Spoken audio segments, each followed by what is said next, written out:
Welcome into the greatest podcast in sports betting entertainment. My name is Tanner Kern. I'm a certified G and a bona fide stud, and you can't teach that. And this right here, this is G Money Grant Mitchell. He was up all night getting ready for the baseball picks, and we're giving you the football picks on Wednesday, and you can't teach that. Bada boom, man of the people in the room. Brian Kelly, you are a joke. Bada boom. Welcome into Ride the Line. Greatest podcast in sports betting entertainment. I was waiting for the how you do it. I didn't know we were going right into the Brian Kelly slander. Oh, he sucks. He's terrible. He is terrible. That team thinks he said it right after the game. I will give him that. He's like, we thought we were the Georgia Bulldogs coming out of the second half and didn't have to play. They had to play. They were terrible in the first half. They got stopped on 4th and 1. They had 6 plays inside the 5-yard line to begin the game and could not get in the end zone. It was the worst coaching display I've ever seen in my life. But you know what? It's no surprise. It's no surprise from Brian Kelly. Like I was watching the game. The first half went our way. I said I felt good about the second half, but I shouldn't have because Brian Kelly was coaching this team, and he's terrible. Any guy that develops a Southern draw 2 hours into arriving in Baton Rouge when my family, when you were at Notre Dame in the Midwest for like years, and then you show up at LSU and you talk to Kim Mulkey 1 hour and you think you're a damn Louisianan, whatever the word is. You are a joke, Brian Kelly. Here's the thing. Look, I still think LSU is a good team. I think they obviously deserved to lose yesterday or, whatever day when you're hearing this. But, I just never understood why LSU was in the top, 8 or top 6 for national championship odds, whatever it was. 5. They're in the top 5 for national championship odds. Yeah. I don't know national. They were AP top 25. Top number 5 in that. Oh, yeah. But I'm talking about actual national championship odds. I mean, the ranking too, sure. But you have Alabama and Georgia right there. Are they better than Michigan? No, they're not. Are they better than Ohio State? I mean, Ohio State didn't look great. Kyle McCord didn't make me, didn't win me over, but I would still put Ohio State ahead of them. I would put maybe even Clemson ahead of them. There's a lot of teams you can point to before you would get to LSU. So to an extent, I'm glad the hype has been killed a little bit because they were just a little too high on most people's boards. Yeah, LSU is a joke. I don't think Florida State's that good either, though, honestly. I don't think Florida State can compete with the big dogs in the SEC by any means, because I'm not calling LSU a big dog, not by any means. They had too much success on offense against Florida State. Well, there's only one team that I failed to mention as well, USC. There's a very select group of teams that, if everything stays the way it should, like injuries and all that stuff, no suspensions or anything, but if everything stays how it should, there's really only 3, 4, maybe 5 teams that should have a chance to win it all. And those teams in that 5-4 range, Georgia and Alabama are clearly the top 2. If another team wins it, it is an upset to an extent. Even if it's the 3rd place team, it's still an upset. Yeah, Georgia and Alabama will both play for the SEC championship, being undefeated. One will lose, obviously. They'll both go to the playoff. You're going to get in. Michigan's going to get in. Michigan and probably an undefeated USC, unless Colorado. I have the exact same 4. Same 4. It's not that hard. It's those are the best teams in the country by far. And Coach Prime was I'm coming, we coming. You're not going to beat USC. But that was pretty impressive this weekend too. That's the only reason I made a little money this weekend was live betting Colorado. So here's the thing. So I actually had a friend that was telling me that he wanted to put the house on Colorado, and he did end up making that bet. I told him, I gave him a little just breakdown. I said, honestly, I know a lot of people believe in Colorado, and Colorado has more bets than any team in the country to win the national championship. I said, but a lot of that is just hype. If you look at actual experts and analysts and stuff, I said, I think that I am higher on Colorado than a majority of people are, majority of actual, like I said, media members. But that being said, Colorado was the most bet team of the entire weekend by far, and they were 3 touchdown underdogs. I was telling my friend, I said, in this instant, the odds makers are not stupid. Usually when that happens, the public loses and the odds makers win out. So I'll admit, I was in on TCU after seeing how much public money was on Colorado and what the line was set at. I said, oh, there's no way TCU loses this game. And evidently they ended up losing. But I mean, it was super cool to watch. It was awesome that Colorado had the ability to do that. I'm sure you saw this, but they had 53 transfers, the most ever of any team in the country right now. And it's going to be pretty interesting to see what they can pull off this season. Yeah, I mean, people were like, nobody could, like, what Dion did overnight basically is like something nobody else could do. Like, well, it's Coach Prime too. Like, that's what they failed to account for. Like, he had there was a lot of athletes on the field. The offensive line played a lot better than I think people expected them to. That was the biggest holdup there. And then And his son, Shador, was unreal. 510 yards in your first P5 game. He looked so good. Yeah, he looked good. Travis Hunter was great. The whole team. He had like 112 yards receiving and an interception. That's just unreal. Have two. He should have that. The pick that he dropped was literally easier than the pick he made. The pick he made was like ridiculous. And he had that crazy catch in the end zone, which they said was out of bounds. And he dropped that other ball on like the 60-yard touch. Like, he dropped that one, and the Heisman should have been chilling at his crib, according to Dion. But anyways, we'll talk about college football a little more down the road. We have the NFL coming up on Thursday, so that means we'll be doing NFL exclusively on Wednesday. It will just be a Chiefs-Lions show. But before we talk about that, we need to do baseball for today. So smash the subscribe button, and let's get into it. Grant, you can start. I will start us off with an over of 8.5 runs in the Toronto Blue Jays Oakland Athletics showdown, if we want to call it that, even though not really much of a showdown, I guess, considering the Athletics aren't that good. Jose Barrios will be on the mound for the Blue Jays in this one. He's 9-10 with a 3.70 ERA and a 1.22 WHIP, taking on Ken Waldichuk of the A's, who's getting better, but he's still got a 5.92 ERA for the season and a 1.67 WHIP. Now, Barrios is big in name, but if you look at his recent outings, hasn't been that great. In August, he had a 5.53 ERA. His game log for earned runs goes 5-5, so 5 in the last two, 0, but then 4 and 3. So not the best run that he's been on. Waldichuk, like I said, has been improving, got a 4.60 ERA last month, but he's still yet to record a month under that, I do believe. And if a 4.60 is improving, then you can't expect to get too much good from this guy. The A's did just sweep the Angels over the weekend, and they scored 9+ runs in 2 of those 3 wins, and they're a top half scoring team over the last 2 weeks. Now, that's not saying very much, but if you're an Athletics fan, then it is, because they've had one of the worst offenses in the league this season. The Blue Jays have also been scoring a ton of runs as of late. Their recent scoring output goes 7, 7, 13, 7, 4, but then 6, 7, 8. So that's a lot of runs in quick succession. The Blue Jays do have a strong bullpen, which could be a problem for the A's, but the A's is pretty terrible. And because the Blue Jays are on the road, we're going to get 9 innings of offense from them. And I would say it's pretty likely that the Blue Jays are going to win this game. So that means that we're probably getting 9 innings of offense from both teams. So the over, because that line's at 8.5, if it was 9.5, maybe I'd be feeling different, but I do like the over of 8.5. Yeah, I like the over there too. I think both teams are going to show up and hit a little bit, but the Blue Jays definitely going to carry the load here, Grant. Good play. Thank you, Tanner. All right, Cubs versus the Giants here. This is an early start time. Justin Steele on the bump for the Cubs, 15-3 with a 2.69 ERA and a 1.17 WHIP. Cubs are playing for a lot right now, trying to get into that wild card position.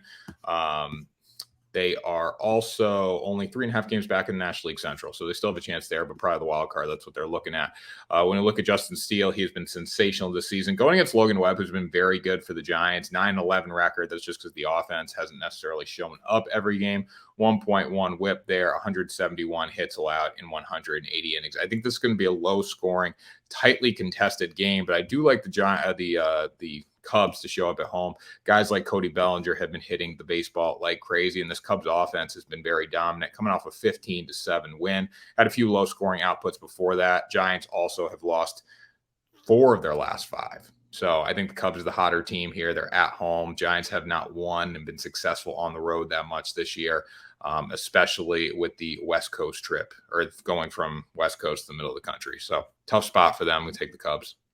Yeah, I like the Cubs. This is one of my 5 favorite plays of the day, even though it didn't make my picks for the show here. Logan Webb had a very good year, or he's having a very good year, but he does have a 4.63 ERA on the road. Since this game is in Chicago, that could mean something.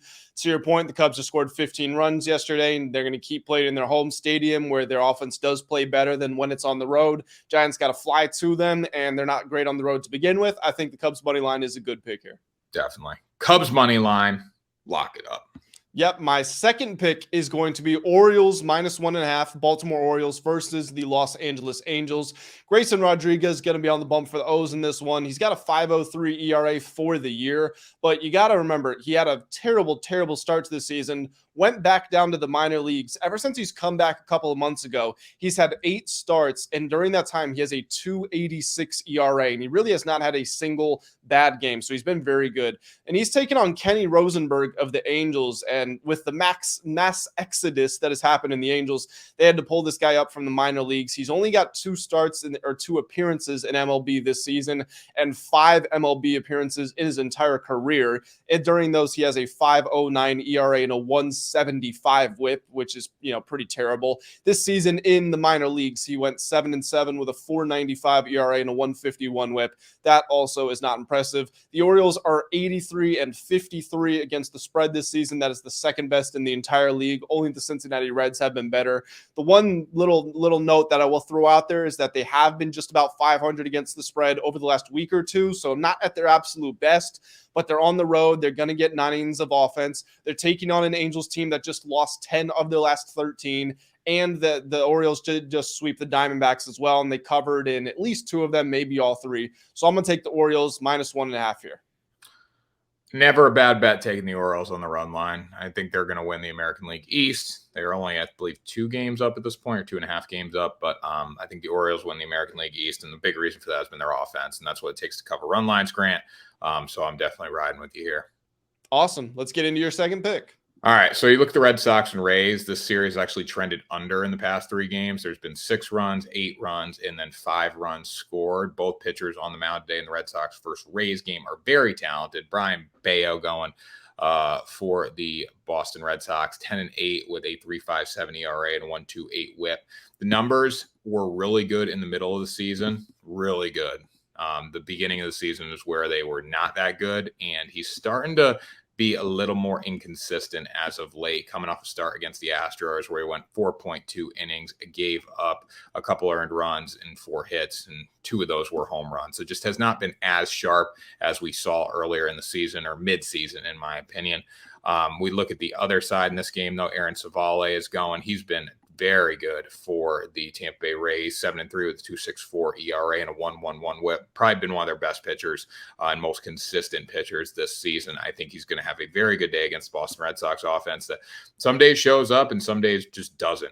Alex Verdugo's day-to-day, that hurts the Red Sox if he doesn't play today. He's been one of their best hitters as of late. Both offenses, very good, very talented. This is a risk pick, taking an under on 8 with these 2 teams. But with the pitchers on the mound, I think it's worth taking a chance. Yeah, so Tanner knows this. I like the Rays money line better in this situation, but there is better value for the over, either the over or the under, depending on which way you go with it. Bayo, you said he hasn't been as sharp as of late. He still has a 3.34 ERA in August. So if that's not sharp, then when he's sharp, we know what he can deliver for you. And Savali, he's got a 3.55 since he was traded to the Rays. But again, if a 3.55 is bad, then you're totally fine with that. Like you said, got a 2.64 for the year. The Red Sox, have the largest drop-off in batting average from home to away. This game is being played at Tampa Bay. The Red Sox hit 283 at home, but only 245 on the road. So obviously that would tell you to lean under here. And neither where's my notes go? Oh, here we go. Sorry, lost my track here. Boston also has they've had a really bad bullpen as of late, which would be another reason that I personally like the Rays money line. But the Rays bullpen has been pretty good. And, if your job is to limit runs and an under, the Rays can be able to do that. So if I had to lean one way or another, I'd probably be going under as well. Yeah, I would take the Rays money line as well, too, here. I do like the under. I'm just saying, like Bayo, like he was a 2.67 in May. He was a 2.14 in June. July, he spiked to a 5.48, back down to a 3.34. So a little inconsistent as of late. The opponent batting average in August, Grant, that was a 300. That's the scary part about him right now. But he should be good today. I think the Rays offense can be contained, and I do think the under is good. I think this is a low-scoring game either way. And this is the kind of game, too, like I like the Rays, but the Red Sox could win. Like they don't show up against the Royals, but they'll show up against good teams, and you just never know what you're going to get with them. Yep, I do agree with that. Absolutely. My final pick here, I'm going to take the Philadelphia Phillies and the San Diego Padres over 9 runs. Taijuan Walker going to be on the bump for the Phillies here. He's got a really good record, 14-5. Then he has a 4.05 ERA and a 1.31 WHIP, but he does have a 4.98 ERA away from home, and he's also got a 4.76 this month. One little weird note about him is he doesn't have a shutout in his last 12 games. Now, I'm not saying you need shutouts to be great, but, you would at least like to see your starting pitcher have some of those games here and there to show you that, he can consistently shut down offenses. If he's given everybody a chance to score at least one run, then everyone at some point a team's going to explode on him. He's taken on Rich Hill, who is 7-13 with a 5.26 ERA and a 1.50 WHIP.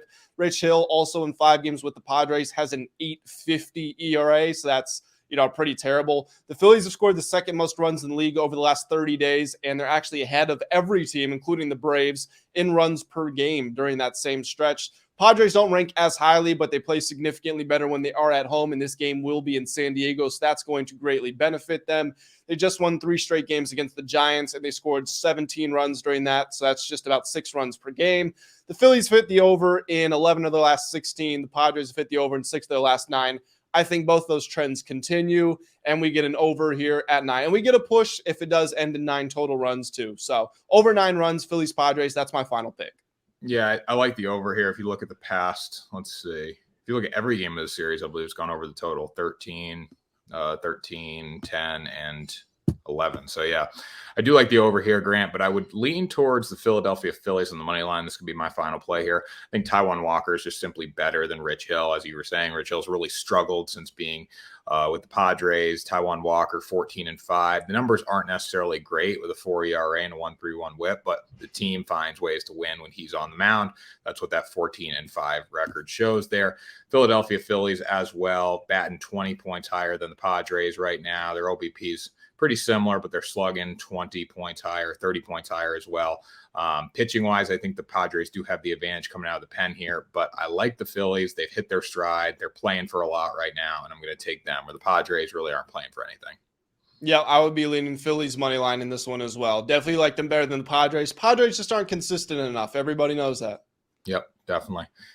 Well, that was 6 banger picks in like 10 minutes. Nice work.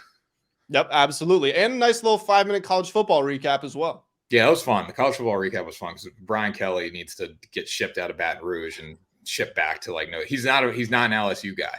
I can't believe they hired him. His personality is just so not LSU. No, it's not gritty. Like Coach O is gritty. Like that team is going to come out of the locker room and fight in the second half for Coach O. They ain't going to do it for Brian Kelly. And Brian Kelly's a better coach than Coach O, but to your point, they go about it in different ways. I don't think he inspires that same level of fierceness that Coach O did. If I was the LSU athletic director and I saw him come in and say family, like in 2 hours into arriving, I would say we didn't get the right guy for the job.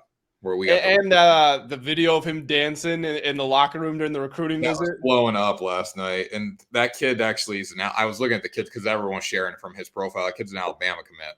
So yeah, I don't know if he was committed to them when he went or he was just visiting. But I know there was basically he ended up going to Alabama like a few days later. So that whole video was for nothing in the end. And that's just a great meme. It's the best meme. Then there was a kid. Pretty good. There's an FSU kid. He's like, can't spell LSU without the L. That was pretty funny. Yeah, that's good. I like that. All right. So that was Ride the Line. We'll be back on Wednesday with an NFL Thursday Night Football edition episode. That's what we're going to be doing every Wednesday. So the new schedule is going to be Monday is going to be Monday Night Football. Thursday will be Thursday Night Football. And then Friday will be Sunday Night Football or all weekend football. So sadly, it's probably the last baseball episode we're going to be doing here for a while. Maybe when we get to the playoffs, or maybe if there's some big games, we can throw them in with our Sunday picks our Sunday picks. But we'll figure it out. We're not completely abandoning baseball, but it's NFL season. We got to show love to the NFL. Baseball blows. We're on to football. Anyways, that was Ride the Line, the greatest podcast in sports betting entertainment. We will see you on Wednesday for another episode, the first NFL episode of the season.